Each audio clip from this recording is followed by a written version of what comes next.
69. Sauve-moi, ô Dieu, car les eaux menacent ma vie. J'enfonce dans la boue sans pouvoir me tenir. Je suis tombé dans un gouffre et les eaux m'inondent. Je m'épuise à crier, mon gosier se dessèche, mes yeux se consument tandis que je regarde vers mon Dieu. Ils sont plus nombreux que les cheveux de ma tête, ceux qui me haïssent sans cause, ils sont puissants ceux qui veulent me perdre, qui sont à tort mes ennemis. Ce que je n'ai pas dérobé, il faut que je le restitue. Ô Dieu, tu connais ma folie, et mes fautes ne te sont point cachées. Que ceux qui espèrent en toi ne soient pas confus à cause de moi, Seigneur, éternel des armées. Que ceux qui te cherchent ne soient pas dans la honte à cause de moi, Dieu d'Israël. Car c'est pour toi que je porte l'opprobre, que la honte couvre mon visage. Je suis devenu un étranger pour mes frères, un inconnu pour les fils de ma mère. Car le zèle de ta maison me dévore, et les outrages de ceux qui t'insultent tombent sur moi. Je verse des larmes et je jeûne, et c'est ce qui m'attire l'opprobre. Je prends un sac pour vêtements, et je suis l'objet de leur sarcasme. Ceux qui sont assis à la porte parlent de moi, et les buveurs de liqueurs fortes me mettent en chanson. Mais je t'adresse ma prière, ô Éternel. Que ce soit le temps favorable, ô Dieu, par ta grande bonté, réponds-moi en m'assurant ton secours. Retire-moi de la boue et que je n'enfonce plus. Que je sois délivré de mes ennemis et du gouffre, que les flots ne m'inondent plus, que l'abîme ne m'engloutisse pas et que la fosse ne se ferme pas sur moi. Exauce-moi, Éternel, car ta bonté est immense.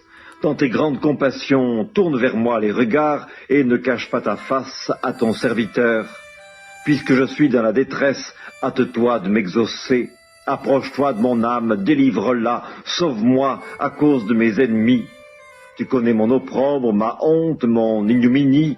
Tous mes adversaires sont devant toi. L'opprobre me brise le cœur et je suis malade. J'attends de la pitié, mais en vain, des consolateurs, et je n'en trouve aucun.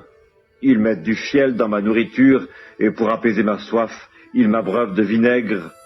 Que leur table soit pour eux un piège et un filet au sein de leur sécurité. Que leurs yeux s'obscurcissent et ne voient plus, et fais continuellement chanceler leurs reins. Répands sur eux ta colère, et que ton ardente fureur les atteigne. Que leur demeure soit dévastée, qu'il n'y ait plus d'habitants dans leurs tentes, car ils persécutent celui que tu frappes. Ils racontent les souffrances de ceux que tu blesses. Ajoute des iniquités à leurs iniquités, et qu'ils n'aient point part à ta miséricorde, qu'ils soient effacés du livre de vie, et qu'ils ne soient point inscrits avec les justes. Moi, je suis malheureux et souffrant. Ô Dieu, que ton secours me relève. Je célébrerai le nom de Dieu par des cantiques, je l'exalterai par des louanges. Cela est agréable à l'Éternel, plus qu'un taureau avec des cornes et des sabots. Les malheureux le voient et se réjouissent. Vous qui cherchez Dieu, que votre cœur vive, car l'Éternel écoute les pauvres et il ne méprise point ses captifs. Que les cieux et la terre le célèbrent, les mers et tout ce qui s'y meut. Car Dieu sauvera Sion et bâtira les villes de Juda, on s'y établira et l'on en prendra possession. La postérité de ses serviteurs en fera son héritage et ceux qui aiment son nom y auront leur demeure.